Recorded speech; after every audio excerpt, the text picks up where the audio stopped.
Il y a une chance que l'histoire de votre grand-père décédé dirige votre vie sans que vous en soyez conscient. Alors cela semble effrayant, mais laissez-moi vous expliquer. Si votre grand-père a vécu pendant la dépression économique, il a probablement appris à être frugal avec son argent, à ne pas prendre de risques et à économiser autant qu'il le pouvait. Lorsque votre père est né, il a transmis ses histoires sur l'argent, l'épargne et le risque à votre père, et votre père vous les a transmises.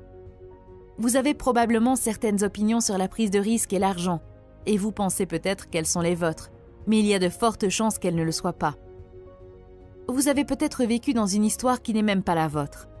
Que les histoires que vous vous racontez soient les vôtres ou non, cela n'a pas vraiment d'importance. Ce qui compte, c'est que vous y croyez et qu'elles vous font du mal. Par exemple, vous vous êtes peut-être dit pendant des années que vous étiez timide et vous l'avez accepté comme un fait.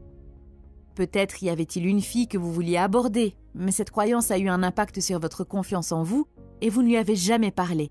Et maintenant, à chaque fois que vous vous souvenez d'elle, le sentiment de regret est si fort que vous vous détestez de ne pas lui avoir parlé. Ou bien, peut-être y avait-il une réunion importante et vous aviez une excellente idée à partager, mais vous n'avez pas osé parler devant les gens et par conséquent, vous avez perdu la reconnaissance de vos pairs et de votre patron.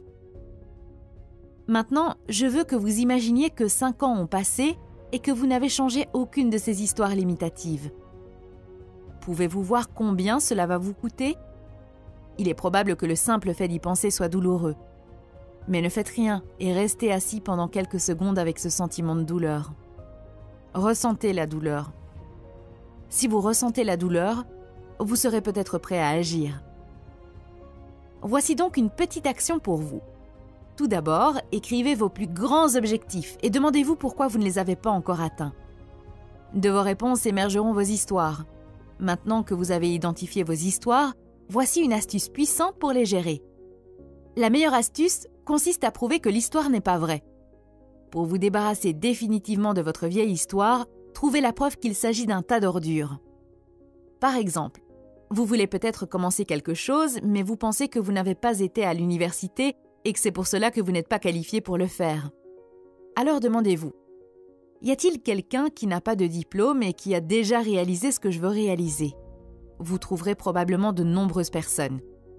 Laissez-moi vous donner un autre exemple.